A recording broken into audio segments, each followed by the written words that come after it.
अगर आपका सपना है एनआईटी कालीकट में बीआर करना तो यह वीडियो आपके लिए बहुत इंपॉर्टेंट है। आज हम देखेंगे 2026 में एनआईटी कालीकट बीआर का एक्सपेक्टेड कटअप क्या हो सकता है, वो भी 2024 और 2025 के एक्चुअल जोसा क्लोजिंग रैंक के आधार पर। और वीडियो के एंड में मैं आपको बताऊंगा कि सेफ रैंक कितनी होनी चाहिए जिससे आपका एडमिशन सिक्योर हो सके। तो दोस्तों सबसे पहले हम लोग यहाँ पे बात करेंगे 2024 के डेटा पर, तो वो भी एचएस यानी होम स्टेट कैटेगरी का सबसे पहले बात करते हैं, उसके बाद ओएस पर बात करेंगे। ठीक है, तो ओपन कैटेगरी का जो क्लोजिंग रैंक था वो आपका 271 था 2024 में। वहीं अगर ईडब्ल्यूएस कैटेगरी की बात करें, जो क्लोजिंग रैंक था दोस्तों वो आपका 595 था। ओबीसी एनसीएल का जो क्लोजिंग रैंक था वो 133 और एससी कैटेगरी का क्लोजिंग रैंक जो है वो आपका 289 एंड एसटी कैटेगरी का जो क्लोजिंग रैंक है वो 415 जो है वो देखने को मिला था 2024 में।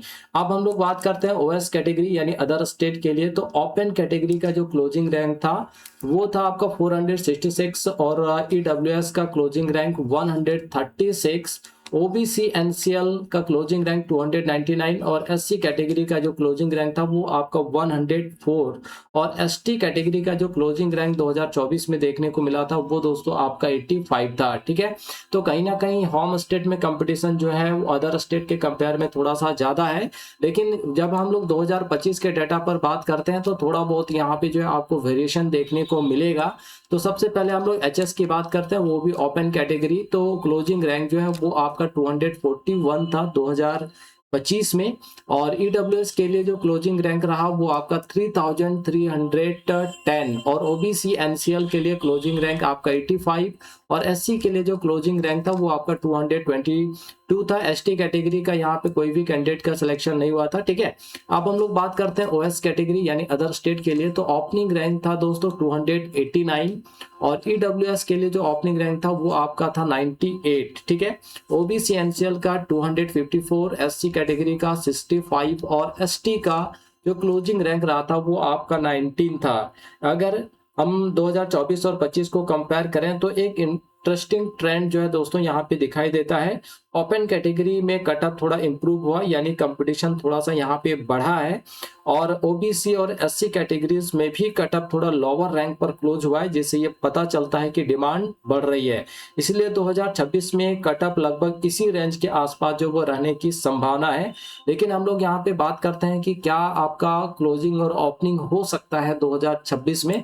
तो यहाँ पे हम लोग प्रोडक्शन की बात करें दोस्तों तो सबसे पहले हम बात करेंगे एचएस, उसके बाद हम लोग बात करेंगे ओएस पे। ठीक है, तो सबसे पहले यहाँ पे ओपन कैटेगरी का क्या आपका ओपनिंग हो सकता है, ओपनिंग रैंक, और दूसरा आपका जो है वो क्लोजिंग रैंक। ठीक है, तो ओपन कैटेगरी के लिए अगर हम लोग देखें तो आपका जो ओपनिंग है दोस्तों वो 200 और क्लोजिंग जो है वो आपका 240 के आसपास देखने को मिल सकता है। वही अगर हम लोग ईडब्ल्यूएस कैटेगरी की बात करें तो जो ओपनिंग है वो आपका 2500 से और क्लोजिंग जो है आपका 3300 के आसपास देखने को मिल सकता है। ठीक है, वहीं अगर ओबीसी एनसीएल की बात करें दोस्तों तो यहाँ पे ओपनिंग जो आपका 70 से और क्लोजिंग जो है वो 100 के आसपास देखने को मिल सकता है। वहीं अगर हम लोग 80 की बात करते हैं तो आपका जो ओपनिंग है वो 200 और क्लोजिंग जो है वो 250 के आसपास देखने को मिल सकता है। और एसटी कैटेगरी की अगर हम लोग बात करें तो 350 आपका ओपनिंग और 420 जो है आपका यहाँ पे क्लोजिंग देखने को मिल सकता है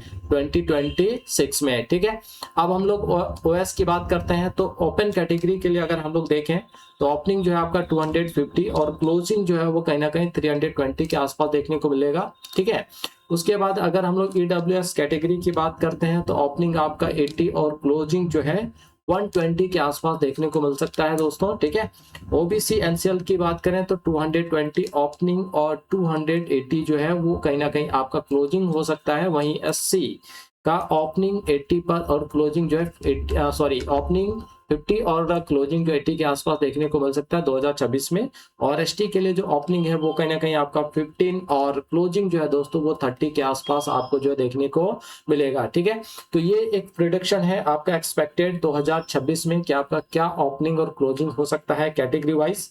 लेकिन दोस्तों यहाँ पे हम लोग अब बात करेंगे कि एक्चुअली हमें अगर एनआईटी कालीकट में ही एडमिशन लेना है तो क्या हमारा सेफ रैंक होना चाहिए। ठीक है, तो अगर आप एनआईटी कालीकट बीआर टारगेट कर रहे हो तो सेफ रैंक लगभग क्या होगा उस पर यहाँ पे थोड़ा सा हम लोग बात करते हैं।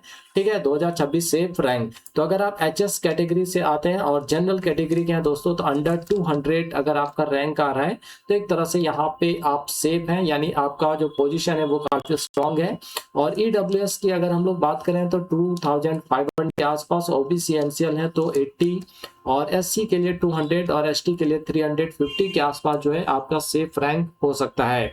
वहीं अगर आप ओएस कैटेगरी से हैं, ओएस अदर स्टेट के लिए बात करें और जनरल कैटेगरी से बिलोंग करते हैं तो अंडर आपको 260 के अंदर ही आपको रहना है। एक तरह से ये स्ट्रॉन्ग आपका रैंक है, सेफ रैंक है। ठीक है, अगर आप ओबीसी एनसीएल हैं तो 220, एससी हैं तो 60 और एसटी हैं तो दोस्तों यहाँ पे 20। ठीक है, तो इस रैंक पर एडमिशन चांसेस जो है वो काफी स्ट्रांग हो सकते हैं दोस्तों 2026 में। ठीक, तो अगर आप चाहते हैं कि मैं 2026 के लिए और भी एनआईटीज के बीआर एक्सपेक्टेड कटअप्स बताऊं तो कमेंट में जरूर लिखें।